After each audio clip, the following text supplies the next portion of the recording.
Okay, guys, so in this video, we're going to be talking about foot and ankle resiliency, okay? Specifically in inversion or going this way. Most people, when they roll their ankle, they're going to roll it this way, and then they're going to sprain the ligaments on the outside of their ankle and strain the tendons of the muscles on the outside of the leg and foot right through here. So most commonly, it's the ATFL ligament right here, the anterior talofibular ligament that gets sprained, and then the tendons of the fibularis or peroneus brevis and longus muscles that go up and down the side of the leg this way. Okay, so as you twist or roll your ankle this way, this poor little ligament, sometimes the one back here as well, the posterior talofibular, will get torn fully, partially, or just a little bit. There are different degrees, and then same thing with the muscles. And so you need to make the outside of your foot more resilient to this kind of motion so that if you ever happen to go into this motion or this way, your damage is not going to be as severe because you're already kind of flexible in that way, okay? So there's an easy way that we can apply PAILs and RAILs into inversion of the ankle in order to improve range of motion going that way. Okay, now most people don't have a lot of inversion, so one of the safest ways to work PAILs and RAILs from here is stand just like I am now, barefoot, about hip width, a little bit wider. And then what you're going to do is you're going to purposely roll your right ankle just like this so that you feel a stretch on the outside, just like that. And then you can use your opposite foot for both balance or to drive and push off of it in order to create more of a stretch. Or you can lean away.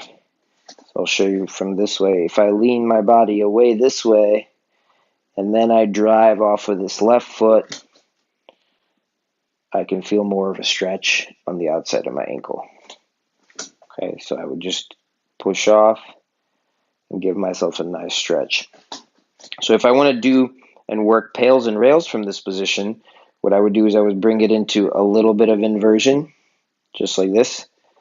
Give myself just a little bit of a stretch, and then hold that position for 2 minutes.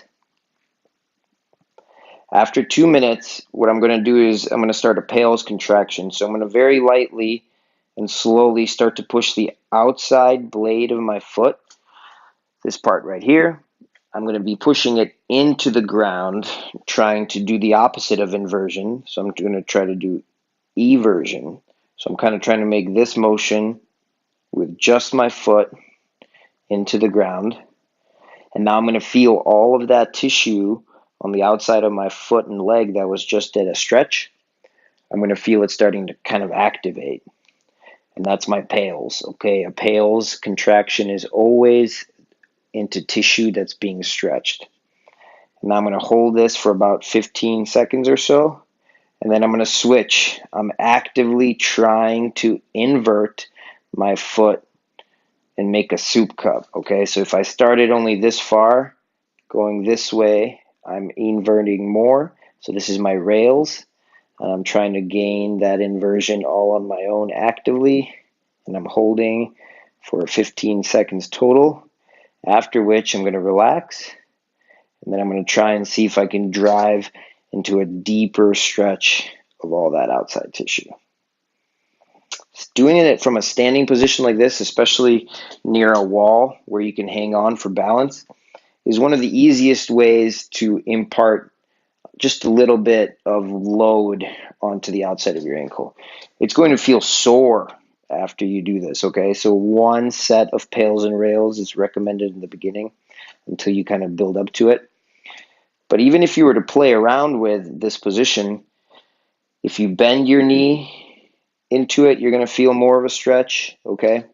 Or if you come down into half kneeling, you can put a lot more bend into the foot through here. So if you already have a good amount and want to improve even what you have, you can start in this half kneeling position. So normally we half kneel just like this. All we're going to do is go into inversion and then try to bring our weight above our foot and trying to hold even more of a stretch through here.